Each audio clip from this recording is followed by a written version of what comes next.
Hello दोस्तों, आप लोग का स्वागत है आपके अपने चैनल में जिसका नाम है पेडागोजी ऑफ क्यूरियोसिटी। आज हम लोग फिर से इंग्लिश के लर्निंग डिज़ाइन के साथ स्टार्ट करने वाले हैं अपने सफ़र को। स्टार्ट करने से पहले एक छोटी सी रिक्वेस्ट करें, वीडियो यदि यूज़फुल लगता है तो प्लीज़ लाइक सब्सक्राइब करना ना भूलें। आइए उसके बाद हम लोग देख लेते हैं लर्निंग डिज़ाइन का 11 नंबर यहाँ चल रहा है, क्योंकि 10 नंबर तक का ऑलरेडी अपलोड हो चुका है चैनल में। अब हम लोग 11 नंबर पे डिस्कस करेंगे। ये भी एक रिक्वेस्ट आया था मैम को कि उन्हें अपने फाइनल टीचिंग के लिए लर्निंग डिज़ाइन चाहिए, ठीक है। तो उन्हीं के रिक्वेस्ट पे ये लर्निंग डिज़ाइन बनाने जा रहे हैं। सबसे पहले देखिए, नेम ऑफ़ द स्कूल लिखना है, class, duration, name of the teacher. Name of the school, जो स्कूल में आप LD देने जाओगे प्रेजेंट करने। क्लास, जिस क्लास को आप प्रेजेंट कर रहे हो, यहाँ 7 क्लास चल रहा है। ड्यूरेशन 35 मिनट चलेगा 7 क्लास का। नेम ऑफ़ द टीचर, जो ये लर्निंग डिज़ाइन बनाएंगे या बनाएंगे सर, ओके। सब्जेक्ट देखिए इंग्लिश है। टीचिंग यूनिट का बात करते हैं, डू ट्रीज हैव फीलिंग्स, ठीक है। इसके डिस्कस करेंगे क्योंकि ये कमेंट आया था कि उन्हें इसी टॉपिक से रिलेटेड चाहिए LD, ओके। तो चलिए, सब यूनिट भी सेम रहेगा और टुडे लेसन भी आज सेम रहेगा। देखिए, लर्निंग गोल्स का बात करते हैं तो लिखने का pattern, after completing the sub unit student will be able to, same लिखा था, इसमें कोई चेंजेस नहीं है फ्रेंड। चेंजेस कहाँ है? चेंजेस आपको यहाँ पर जो रिवाइज ब्लूम टैक्सोनॉमी के जो कॉम्पोनेंट आते हैं ING वाले, इसके साथ आपको कीवर्ड को रिलेट करके क्वेश्चंस को बनाना है, साथ ही साथ नॉलेज को भी रिलेट करना है दोस्तों। तो यदि आपको नहीं बनाने आता है तो प्लीज़ जिनका फाइनल टीचिंग है उन्हें रिक्वेस्ट कर रही हूँ वो प्रीवियस के वीडियो को जाकर, जो जैसे फॉर्मेट है, इसका कंपोनेंट का इंपॉर्टेंस क्या है, ये सब का वीडियो, क्वेश्चंस कैसे बनाएं, ये सब बेसिक वीडियोस को देख लीजिए। क्योंकि आपके एक्सटर्नल जब क्वेश्चंस पूछें आपसे तो आपके पास क्वेश्चंस का आंसर होना चाहिए, ठीक है। ये प्लीज़ काइंडली रिक्वेस्ट है, आप प्लीज़ जाके देखें और देखें, उनको समझें, ठीक है। और जहाँ दिक्कत आता है हमें कॉमेंट करें, हम ज़रूर आपका हेल्प करेंगे, ओके। उसके बाद बात करते हैं, देखिए लर्निंग गोल्स का जो रिवाइज ब्लूम टैक्सोनॉमी का जो कंपोनेंट आता है उसके कीवर्ड को रिलेट करके आप यदि क्वेश्चंस को बना रहे हैं तो देखिए आप फैक्चुअल नॉलेज को रिलेट करें, क्योंकि देखिए रिमेंबरिंग हमेशा FK के साथ जाता है। रिमेंबरिंग कोई भी चीज़ याद करने का चीज़ हमेशा फैक्ट में रिलेट करता है, ठीक है। अब उसके बाद बात करते हैं अंडरस्टैंडिंग का। अंडरस्टैंडिंग के कीवर्ड के साथ यदि आप जा रहे हो तो उसके साथ हमेशा याद रखिएगा CK के साथ ही जाइएगा, क्योंकि अंडरस्टैंडिंग हमेशा कॉन्सेप्ट को क्लियर करता है। अंडरस्टैंड होगा बच्चा तो कॉन्सेप्ट क्लियर हो जाएगा, सिंपल बात है। जब हम लोग बच्चों को अंडरस्टैंड करवाते हैं कॉन्सेप्ट क्लियर कर देते हैं, ठीक है। अप्लाइंग में देखिए, अप्लाइंग के कीवर्ड के साथ रिलेट करता है PK। अप्लाइंग बच्चा करेगा तो खुद करेगा, तो खुद वाला चीज़ प्रोसीड्यूरल नॉलेज के साथ, खुद अपने हाथ पैर को अप्लाई करके, अपने आप को अप्लाई करके करेगा, ठीक है। तो प्रोसीड्यूरल नॉलेज के साथ रिलेट करता है, ओके। उसके बाद हम लोग बात करने वाले हैं एनालाइजिंग का। तो कोई चीज़ को अप्लाई करेगा तो वो चीज़ को एनालाइज ज़रूर करेगा, अप्लाई करने के बाद ही तो चीज़ को समझेगा, जानेगा, ठीक है। उसी को एनालाइजिंग का मतलब क्या होता है? ब्रेक डाउन करके, तोड़ तोड़ के समझेगा। तो चीज़ को अप्लाई किया तो समझेगा ज़रूर, तो ज़रूर समझेगा, तो ये भी आपका PK के साथ ही जाएगा। और उसके बाद इवैल्यूएटिंग, तो जब समझ लेगा चीज़ को तो उसको जजमेंट देना तो आसान हो जाएगा। जो चीज़ को हम लोग जान लेते हैं तो उसके ऊपर हम लोग को जजमेंट देना, उसके ऊपर हम लोग को टिप्पणी करना कितना आसान हो जाता है। हाँ, ये चीज़ ऐसा था, ये चीज़ ऐसा था, ठीक है। तो इसीलिए बच्चा जब चीज़ जान जाएगा, अप्लाई कर लेगा तो जजमेंट तो आसान से दे देगा, ठीक है। तो इवैल्यूएटिंग कर लेगा तो जस्टिफाई आराम से कर लेगा चीज़ को, तो ये भी आपका PK के साथ जा रहा है दोस्तों। उसके बाद देखिए क्रिएटिंग के जितने भी आप कीवर्ड को रिलेट कर क्वेश्चन बना रहे हो तो हमेशा मेटा कॉग्निटिव के साथ ही जाना पड़ता है, क्योंकि क्रिएटिंग बच्चा कहाँ से करेगा? अपना दिमाग को यूज़ करके करेगा, अपना माइंड को यूज़ करके करेगा। इसीलिए क्रिएटिंग में देखिए कॉग्निटिव आता है, मेटा कॉग्निटिव। आपको पता होगा कि कॉग्निटिव का मतलब कहाँ से रिलेट करता है? माइंड से रिलेट करता है हमारा, ठीक है। इसीलिए हम इसे मेटा कॉग्निटिव नॉलेज के साथ ही ले जाते हैं, ओके। नो डाउट हुआ तो प्लीज़ कमेंट बॉक्स है आपके पास, कमेंट कर दीजिएगा, हम लोग कोशिश करेंगे डाउट को क्लियर करने का। उसके बाद देख सकते हो आप एनालाइज लर्नर्स एंड कंटेंट्स। तो ठीक है, ये कंपोनेंट बनाते क्यों हैं? ताकि आप बच्चों का प्रीवियस नॉलेज को चेक कर सको। तो यदि फॉलोइंग क्वेश्चन से लेकर प्रेजेंट रिलेशन तक सेम रहेगा, ये फॉर्मेट के अकॉर्डिंग आता है। प्लीज़ फ्रेंड, यदि आपका ये फाइनल टीचिंग है तो बेसिक चीज़ को अच्छे से समझ लीजिए, तो ही आप LD को अच्छे से करिएगा, ताकि कहीं से भी क्वेश्चंस आपको एक्सटर्नल या इंटरनल प्रोफेसर पूछ सकते हैं। इसीलिए आप हमेशा प्रिपरेशन अपना अच्छा रखिए, बेसिक को जानिए। उसके बाद यहाँ देखिए बहुत ऐसे फ्रेंड है नहीं बेसिक नहीं जानना, सब चीज़ तो हो जाएगा। तो देखिए बेसिक बहुत ज़रूरी है, ये छोटे छोटे टॉपिक के बारे में बहुत चीज़ जानना है। इनसे तो क्वेश्चन पूछ देते, क्वेश्चन थोड़े आपसे पूछेंगे कि क्वेश्चन आपने कैसे लिखा था, नहीं। इस क्वेश्चन का मतलब क्या है, कंपोनेंट का मतलब क्या है, कंपोनेंट क्यों यूज़ कर रहे हैं, बच्चों को क्यों अप्लाई करवाया जाता है, इस टाइप से क्वेश्चन आपसे पूछा जाएगा। ठीक है, यहाँ पर टीचर के लेवल के साथ एग्जाम दे रहे हो। टीचर का मतलब भी होता है टफनेस को। बच्चे को आप कैसे समझा पाओगे जब खुद ही नहीं समझोगे चीज़ को। ठीक है, यहाँ पे सब चीज़ को सोच समझ के आपको जवाब देना है। ठीक है, तो चलिए अब हम लोग बात करने वाले हैं क्वेश्चंस का। तो यहाँ पर ये सिंपल क्वेश्चंस आपको फॉर्मेट कर देना है। ऐसा एज्यूम कर लेना है कि आप बच्चों का प्रीवियस नॉलेज चेक करें। यहाँ पे कोई भी आपको नॉलेज वाला क्वेश्चन नहीं, कीवर्ड वाला क्वेश्चंस नहीं डालना है। ठीक है, इसीलिए मैं बोलती हूँ आपको बेसिक देखने के लिए, क्योंकि ताकि आप कॉन्सेप्ट को क्लियर आराम से कर सको। ठीक है, जिसका फाइनल टीचिंग नहीं है ठीक है, जिसका फाइनल टीचिंग है तो प्लीज़ आप लोग बेसिक देखिए, समझिए। जहाँ दिक्कत आ रहा है हम लोग हैं, हम समझाएंगे, कमेंट कर दीजिएगा। जितना पॉसिबल हो सके हमसे जल्द से जल्द आपको वीडियो अपलोड कर देंगे। ठीक है, develop and select learning materials. यहाँ पर देखिए 2 पार्ट्स में डिवाइड कर दिया गया है। जर्नल है, स्पेसिफिक है। जर्नल में आप देखिए कौन चीज़ ले जाते हैं। जर्नल का मतलब जो आपको क्लासरूम में आसानी से अवेलेबल है। अब यहाँ प्रोफेसर पूछ दिया आप जर्नल स्पेसिफिक क्यों करके रखे हो, यार एक ही कर देते हैं।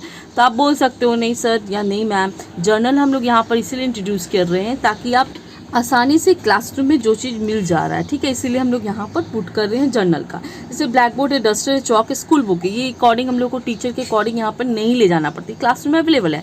स्पेसिफिक आप देख सकते हो सर कि रेफरेंस नोट है, पीपीटी चार्ट है, मॉडल। कोई भी स्कूल अपना रेफरेंस नोट नहीं देता। एज अ टीचर का काम है कि जो पढ़ा रहे हैं तो अपना रेफरेंस नोट खुद ले जाएँ, क्या पढ़ाना है उनको क्लासरूम में। पीपीटी अपना खुद बना के ले जाना, चार्ट, मॉडल आप एक्सेट्रा जो भी बना रहे हो, टीचर का काम है कि बच्चों को समझाने के लिए कैसे उन्हें किस तरह से डिजिटल फॉर्म में ले आए, या विजुअल दिखाएं, या मॉडल दिखाएं, या कुछ भी अपना स्किल्स को प्रेजेंट करें। इसीलिए यहाँ पर स्पेसिफिक में ये नोट्स लेते हैं हम लोग, यहाँ पर लिखते हैं। ठीक है, अब हम लोग बात करते हैं लर्निंग स्ट्रेटजीज का। लर्निंग स्ट्रेटजीज को डिफाइन करने के लिए याद रखिएगा ये सबसे इंपॉर्टेंट पार्ट होता है एलडी का। इसी पार्ट का स्किल्स आपसे पूछा जाएगा, इसी के बारे में आपको टीचर या अपना प्रोफेसर देखेगा कि आप कैसे इसे इंट्रोड्यूस किए हैं, क्योंकि ये क्लासरूम में जितना प्रोसेस होता है आप जो पढ़ा रहे हो ये चीज़ आपको यहाँ पर डिस्कस करना है। तो learning area, learning strategy 2 parts में इसको डिवाइड कर दीजिएगा। ठीक है, इसको 3 फेजेस में हमने डिवाइड किया है। 3 फेजेस में इसको डिवाइड किया है ताकि यहाँ पर आसानी से आप board work, teacher activities, student activities और TLM शो कर पाओ। ओके, देखिए सबसे फेज में देखिए फर्स्ट फेज में discuss the about the feeling of tree. तो यहाँ पर फीलिंग ऑफ ट्री के बारे में डिस्कस करेगा टीचर। तो the teacher will discuss about the feeling of tree. ठीक है, तो फीलिंग ऑफ ट्री के बारे में टीचर क्या करेगा, डिस्कस किया बच्चों को कैसे फीलिंग ऑफ ट्री होता है कि नहीं होता है। तो ये ऑलरेडी आप लोगों को पता है कि पौधों में, पेड़ में नर्वस सिस्टम नहीं होता, ये अपने हार्मोन्स के द्वारा काम करते हैं। ठीक है, जहाँ नर्वस सिस्टम नहीं होगा वहाँ पर तो आप जानती हो फीलिंग्स का कोई काम नहीं होता। ठीक है, सेकंड फेज में देखिए discuss the summary of the poem. Poem का समरी आपको यहाँ पर पुट करना है। Teacher will show a chart about the summary of the poem. ठीक है, तो पोएम का समरी यहाँ पर आपको चार्ट के माध्यम से बताया गया है। यहाँ पे चार्ट के माध्यम से डू ट्रीज हैव फीलिंग्स। ठीक है, यहाँ पर छोटा सा समरी हमने इंट्रोड्यूस करने का कोशिश किया है। ठीक है, आप चाहो तो अपने हिसाब से समरी यहाँ पर पुट कर सकते हो, कोई दिक्कत नहीं है। ठीक है,